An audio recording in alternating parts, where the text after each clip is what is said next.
ये कहानी है फरीदाबाद के एक पुराने कुछ कुछ वीरान से मोहल्ले की। एक कहानी जो आज भी वहां के लोगों के जहन में दफन है।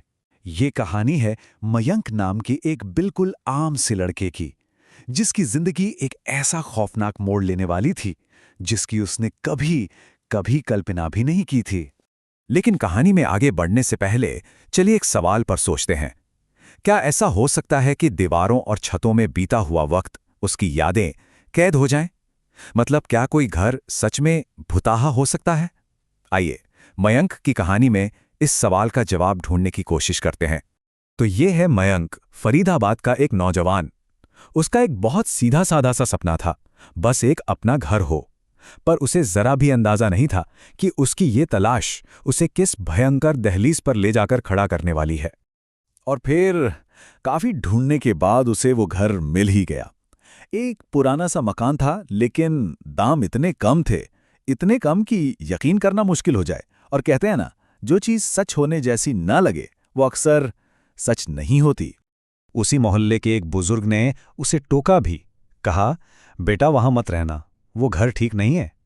पर अपने नए घर के सपने में खोया हुआ मयंक, उसने उनकी बातों को बस एक वहम कहकर टाल दिया। और शायद यही उसकी जिंदगी की सबसे बड़ी भूल साबित हुई। और बस उसी दिन से उस खौफ की शुरुआत हुई जिसके बारे में मयंक ने कभी बुरे से बुरे सपने में भी नहीं सोचा होगा।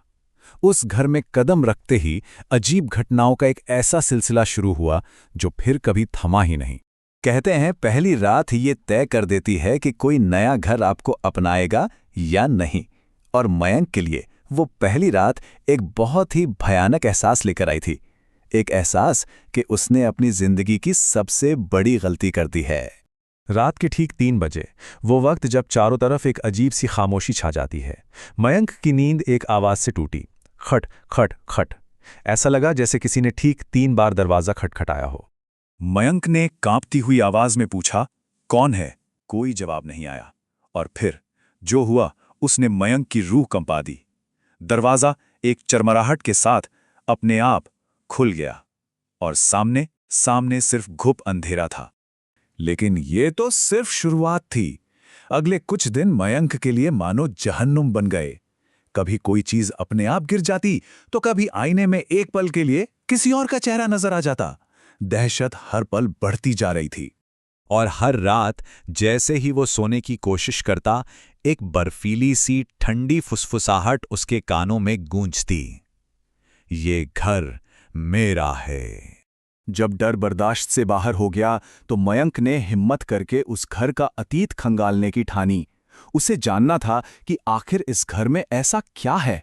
और जो सच उसके सामने आया वो किसी भी इंसान की रूह को कंपाने के लिए काफी था। उसे पता चला कि सालों पहले उसी घर की दीवारों के अंदर एक आदमी की बड़ी की रहस्यमयी हालात में मौत हुई थी। मोहल्ले वाले कहते थे कि उसकी आत्मा आज भी उस घर में भटकती है, शायद अपने अकेलेपन का बदला लेने के लिए। और फिर वो रात आ ही गई, मयंक की उस घर में आखिरी रात। वो रात जो उस खौफनाक कहानी का अंत करने वाली थी, या शायद किसी नई और ज्यादा भयानक कहानी की शुरुआत। आधी रात का वक्त था जब एक ऐसी चीख ने पूरे मोहल्ले को चीर दिया, जिसे सुनकर ऐसा लगा जैसे किसी की रूह ही जिस्म से खींची जा रही हो। हर कोई डर के मारे अपने अपने घर से बाहर निकल आया।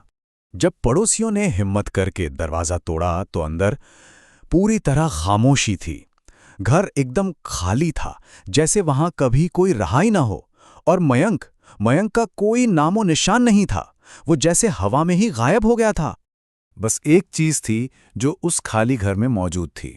दीवार पर गहरे लाल रंग से, जैसे खून से, लिखा था, अब ये घर मेरा नहीं, हमारा है।